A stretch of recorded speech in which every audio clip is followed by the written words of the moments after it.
विज्ञान केवल ज्ञान वृद्धि करे नहीं बरं अंधविश्वास और अज्ञान को दूर करिबारे सहायक होता है बोली जिला शिक्षा अधिकारी विश्वजीत घोष कहते।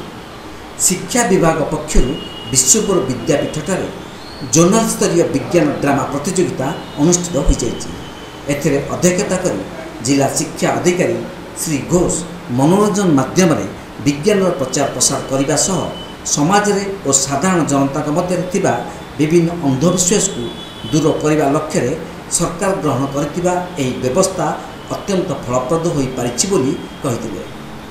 जो माने एठारे प्रदर्शन करिवे सेमानक मध्यरु श्रेष्ठ दल को राज्य स्तर को प्रेरण करा जिवो बोली कहिथिले।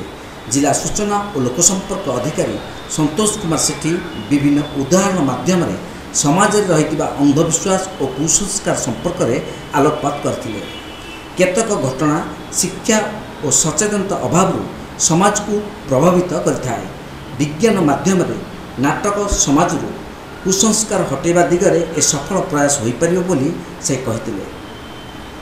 विश्वम्बर विद्यापीठर प्रधान शिक्षयित्री शुभश्री दास विज्ञान ड्रामार उद्देश्य संपर्क में आलोचना करथिले।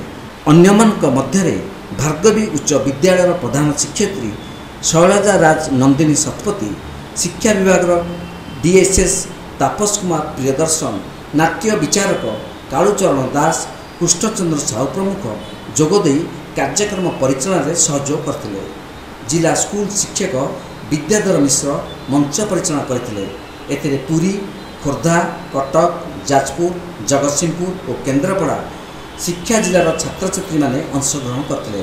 प्रतियोगिता सरकारी बालिका उच्च विद्यालय पुरी प्रथम, सरकारी उच्च विद्यालय गंगपड़ा खोर्धा द्वितीय और गोपबंधु नोडाल विद्यालय कटक तृतीय स्थान हासिल कर पुरस्कृत करा जायतिला।